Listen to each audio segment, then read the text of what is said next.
Assalamualaikum warahmatullahi wabarakatuh. Waalaikumsalam warahmatullahi wabarakatuh. Kami dari kelompok 1 akan membacakan hasil diskusi kami yang berjudul Konsep Strategi Pemberdayaan dalam Pengembangan Masyarakat. Adapun anggota kelompok kami yang pertama Agustin Tri Rahmayanti, yang kedua Nur Fitriani, yang ketiga saya sendiri Ahmad Sutra Nasrullah, yang keempat Evita dan yang terakhir Fitri Mustika Sari. Baik, yang pertama itu ada konsep pemberdayaan. Konsep pemberdayaan berasal dari kata dasar atau daya yang mengandung arti kekuatan dan merupakan terjemahan dari bahasa Inggris yaitu empowerment. Dalam hal ini, konsep pemberdayaan mengandung arti memberikan daya atau kekuatan kepada kelompok yang lemah yang belum mempunyai daya atau kekuatan untuk hidup mandiri, terutama dalam memenuhi kebutuhan pokok atau kebutuhan dasar hidupnya sehari-hari, seperti makan, pakaian, sandang, rumah, papan, pendidikan, dan kesehatan. Yang kedua yaitu indikator pemberdayaan.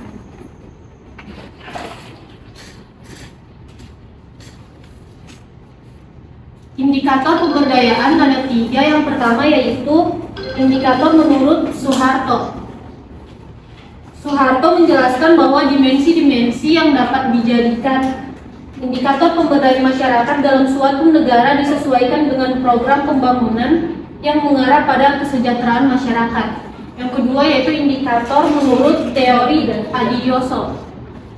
Menurut Adiyoso yang dikutip oleh Endang Sutisna, ada beberapa indikator yang diusulkan untuk suksesnya program pemberdayaan masyarakat. Dan yang terakhir yaitu indikator menurut Nugroho. Selanjutnya yaitu strategi pemberdayaan masyarakat.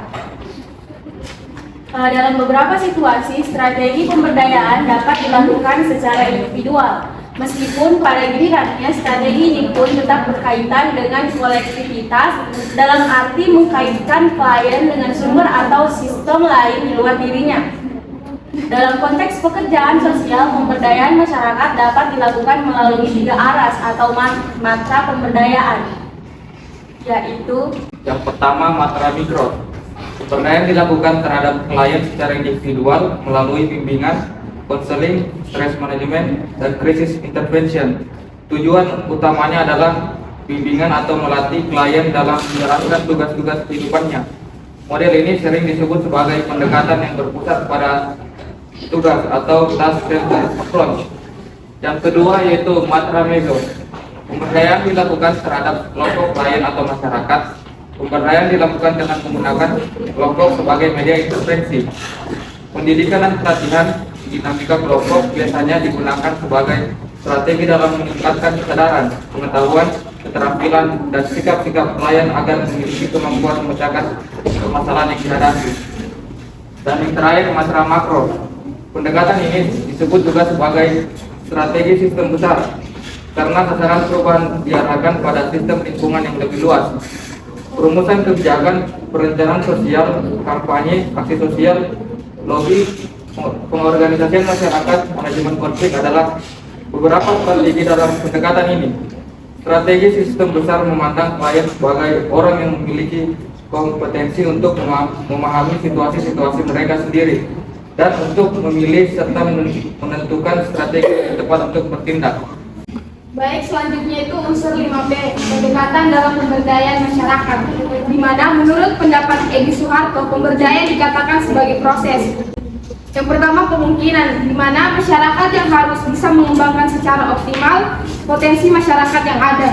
Yang kedua, penguatan, di mana upaya yang dilakukan dengan memperkuat kemampuan serta pengetahuan masyarakat sehingga masyarakat mampu mengembangkan kepercayaan diri akan kemampuan yang dimiliki secara mandiri. Yang ketiga itu perlindungan, di mana perlindungan upaya melindungi masyarakat yang tidak berdaya dari kelompok dominan. Hal ini agar terjadi persaingan secara seimbang dan bahkan saling membantu satu sama lain.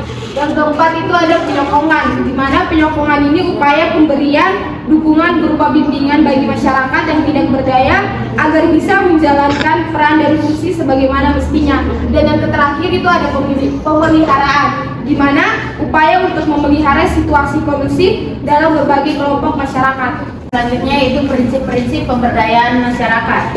Untuk melakukan pemberdayaan masyarakat secara umum dapat diwujudkan dengan menerapkan prinsip-prinsip dasar pendamping masyarakat.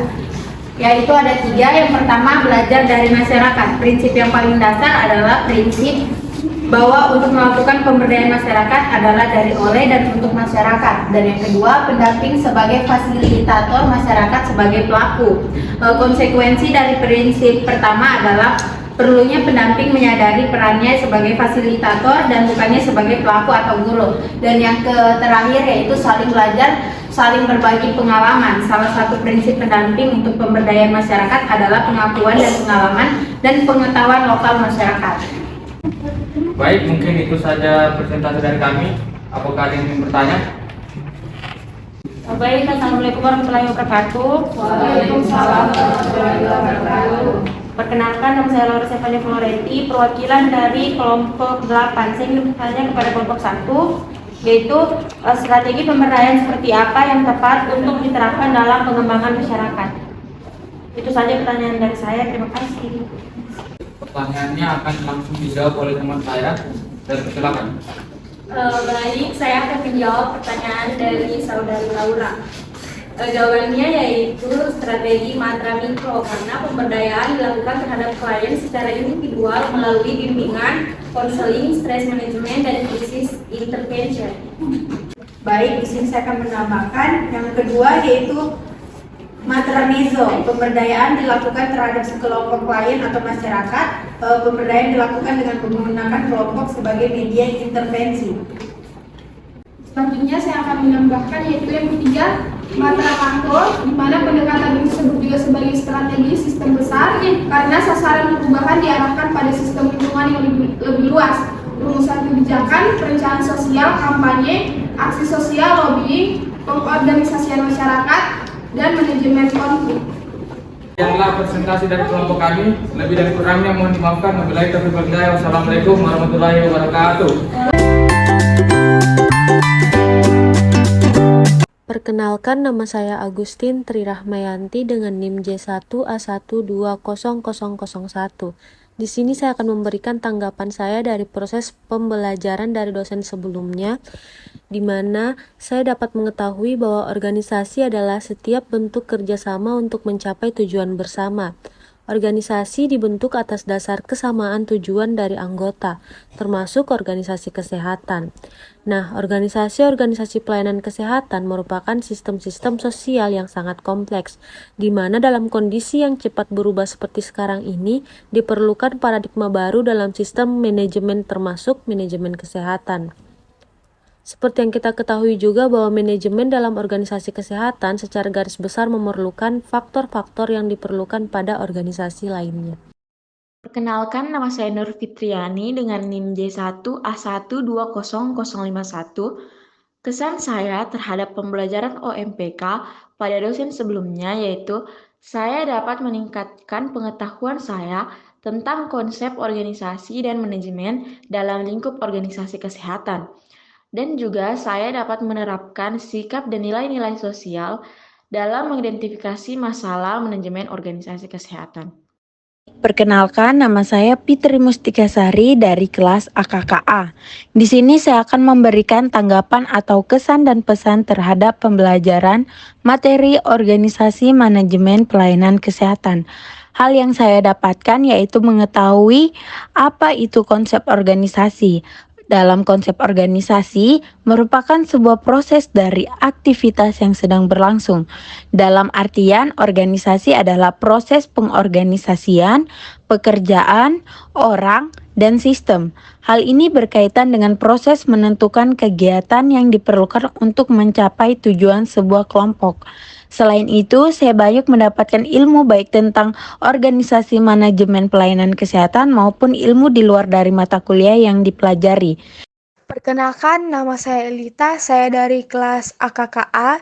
Jadi di sini saya akan menanggapi atau memberikan kesan dan pesan terhadap mata kuliah Organisasi Manajemen Pelayanan Kesehatan yang telah diajarkan oleh dosen sebelumnya, di mana materi yang telah saya pahami di mata kuliah Organisasi Manajemen Pelayanan Kesehatan ini adalah tentang konsep manajemen, di mana manajemen ini adalah proses perencanaan, pengorganisasian, pengarahan, dan pengawasan terhadap usaha-usaha para anggota organisasi dan penggunaan sumber-sumber daya organisasi lainnya agar tercapai tujuan organisasi yang telah ditetapkan. Dan selanjutnya yaitu tentang fungsi-fungsi manajemen, di mana yang pertama itu perencanaan atau planning, di mana perencanaan atau planning ini sebagai dasar pemikiran dari tujuan dan penyusunan langkah-langkah yang akan dipakai untuk mencapai tujuan tersebut. Dan yang kedua, pengorganisasiannya, yaitu sebagai cara untuk mengumpulkan orang-orang dan menempatkan mereka menurut kemampuan dan keahliannya dalam pekerjaan yang sudah direncanakan. Dan yang ketiga itu ada penggerakan atau activating, di mana menggerakkan organisasi agar berjalan sesuai dengan pembagian kerja masing-masing, serta menggerakkan seluruh sumber daya yang ada dalam organisasi agar pekerjaan atau kegiatan yang dilakukan bisa berjalan sesuai rencana dan bisa mencapai tujuan tersebut. Dan yang terakhir itu ada pengawasan atau controlling, di mana untuk mengawasi apakah gerakan dari organisasi ini sudah sesuai dengan rencana atau belum.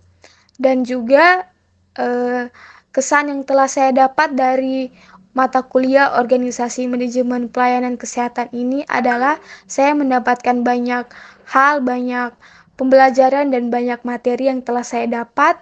Saya berterima kasih kepada dosen Organisasi Manajemen Pelayanan Kesehatan yang telah memberikan saya pembelajaran dan nasihat-nasihat yang telah diberikan.